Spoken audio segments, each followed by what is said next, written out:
રાજકારણનો રાજકીય પક્ષોનો પ્રચાર કોઈ વ્યક્તિ કરે તો બરાબર, કોઈ રાજકીય પક્ષો પ્રચાર કરે તો બરાબર, પણ શું કોઈ સાધુ કે સંત રાજકીયનો પ્રચાર કરી શકે, કોઈ પક્ષનો પ્રચાર કરી શકે? અને આવો પ્રચાર કરે તો તેને સાધુ કહેવાય, સંત કહેવાય?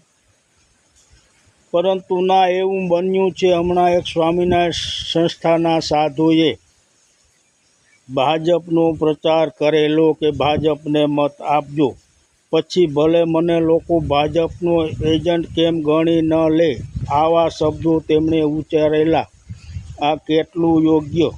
શું સંતને આવા શબ્દ શોભે ખરા? સંત તો સમદર દ્રષ્ટિવાળાઓ એને સંત કહેવાય. જેને માટે અમીર ગરીબ, ઉદ્યોગપતિ કે રાજકીય કોઈ પણ વ્યક્તિ બધા એક સમાન, એને સંત કહેવાય.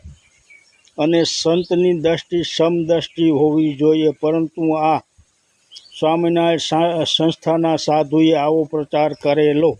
હું પણ સ્વામિનારાયણ સંસ્થા સાથે જોડાયેલું છું, સ્વામિનારાયણમાં માનું છું, પરંતુ મારા કોઈ સંતે આવો પ્રચાર કરેલો નથી. તેના માટે તો દરેક માણસ એક સમાન, પછી તે ગરીબ હોય કે અમીર, બધા એક સરખા.